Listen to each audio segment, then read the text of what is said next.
D'accord. Vous avez été promu au poste de ministre de l'enseignement technique de la formation professionnelle. Quelles sont vos impressions? Bon, écoutez, comme je l'ai dit tantôt hier, moi je pense que c'est d'abord le lieu de remercier le président de la République, le professeur Alpha Condé, qui a bien voulu accepter sous la proposition du Premier ministre chef du gouvernement, Ibrahima Kassori Fofana, ma nomination à la tête du ministère de l'enseignement technique. Et comme je le disais hier, cette nomination, c'est pour toute la jeunesse du pays. C'est un défi qui est lancé à cette jeunesse. Parce que vous n'êtes pas sans savoir que quand le professeur Alpha Condé a eu son premier mandat, il a dédié aux femmes et aux jeunes. Sous promis, sous faute. Donc moi je pense que cette nomination, elle est pour nous tous, vous, moi et ceux qui sont ailleurs, tous ceux qui sont de même âge que nous, même génération, la jeunesse en général. Et ce défi, je pense que avec le soutien de tout un chacun, on pourra bien le relever. D'accord.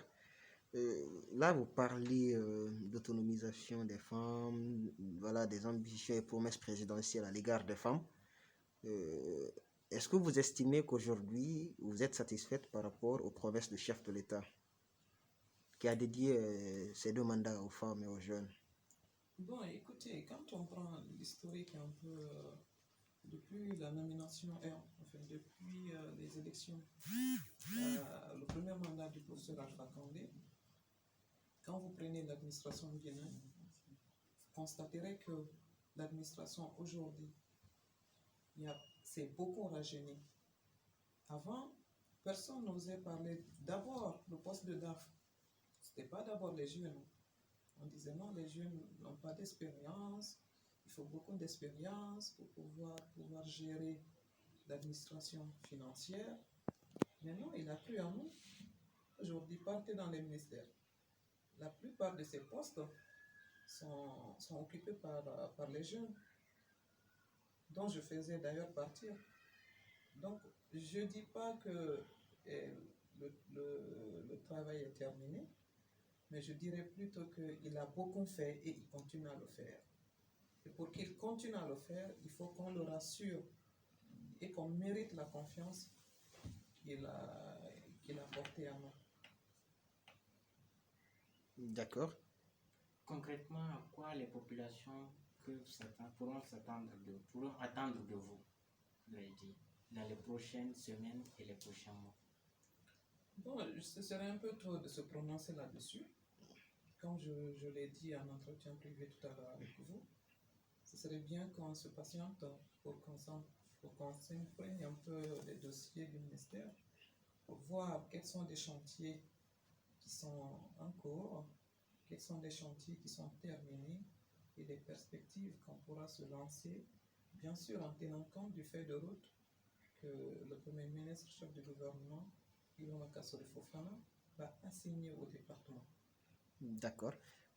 Pour être peut-être plus précis, euh, quel est ce personnage qui se cache derrière vous? Qu'est-ce qui incarne en quelque sorte des Zainab Nabaya en termes de rigueur, de travail? Voilà, tout ça. C'est ce qu'on aimerait savoir. Bon, écoutez, moi, je me dis que avec la jeunesse, tout est possible. Puisqu'on a une ouverture, on a un bon sens. Aujourd'hui, on est là, on est tous là, Malinké, Soso, on s'entend. Et puis, je me dis que cette jeunesse que nous incarnons, nous tous, a un avenir sûr. Ce qui concerne ma personne, je suis une personne très sociale.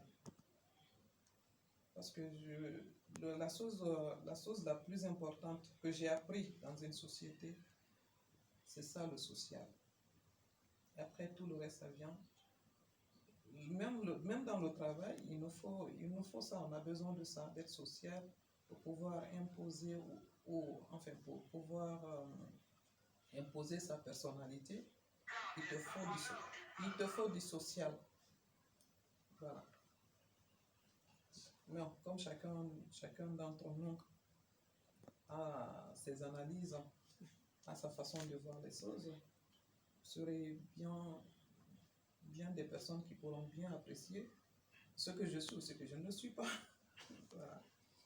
Peut-être moi une dernière question de ma part. Vous êtes porté à la tête de l'enseignement technique, un département qui est aujourd'hui un peu moins prisé par rapport à d'autres.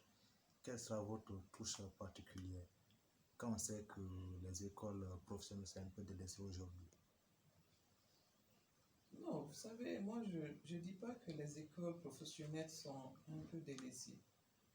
Je pense que l'État joue sa partition et les partenaires jouent aussi leur partition.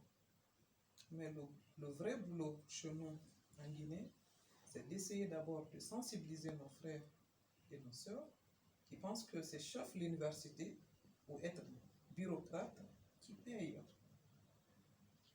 On a ça comme handicap qu'il faut essayer de corriger pour que, partez dans les autres pays, quand on prend la Chine s'est développée à travers quoi? C'est la technologie. La technologie, c'est quoi? C'est des écoles professionnelles. Quand on dit l'industrialisation d'un pays, on a besoin de main-d'œuvre. Les main-d'œuvre, c'est quoi? Qui les forme? C'est des écoles professionnelles. Donc, du coup, moi, je pense que ce serait bien que ce serait peut-être vous, et votre contribution, à chaque occasion d'essayer de sensibiliser autant que vous pouvez nos frères et sœurs qui pensent que c'est l'université qui fait la vie d'un être humain. D'accord. Madame Peut-être la ministre, votre nomination intervient quand même à 4 mois des élections présidentielles. Pensez-vous pouvoir honorer la confiance placée à vous par le chef de l'État en si peu de temps?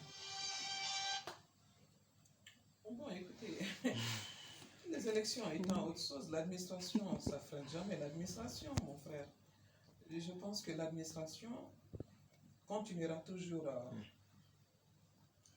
travailler et la politique de l'autre côté continuera à faire sa politique.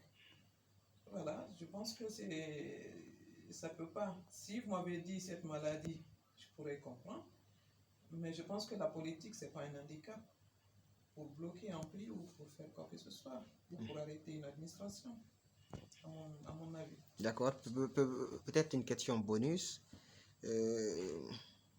Pour beaucoup, Dame Dienab qui est sortante, bon, qui a clôturé peut-être ses études en 2010, se retrouve, voilà, 10 ans après à la tête d'un département.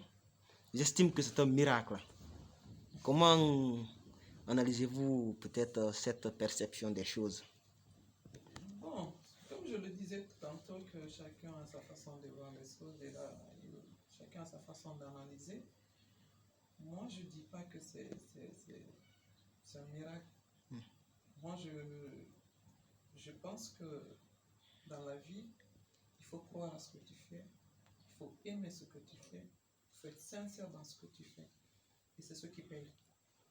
Une raison de plus, le président de la République et son premier ministre a cru en nous. Et pourquoi pas nous, les jeunes? Si on n'est pas capable de croire en nous-mêmes, vous voulez que quelqu'un d'autre le fasse à notre place? Non. Pour moi, 10 ans déjà, ça fait beaucoup d'années. Quand on enlève 10 ans dans la vie d'un être humain, ce n'est pas 10 jours. Et quand on fait 10 ans d'expérience accumulée, moi je pense que ce n'est pas 10 jours ça.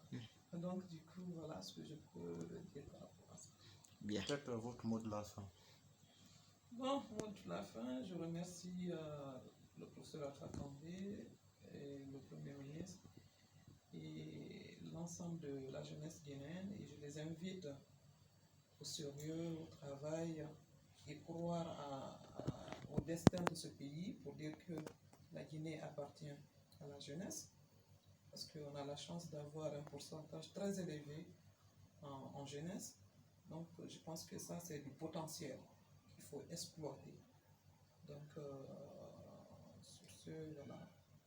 Je peux dire. Merci. Merci. C'est moi qui vous remercie.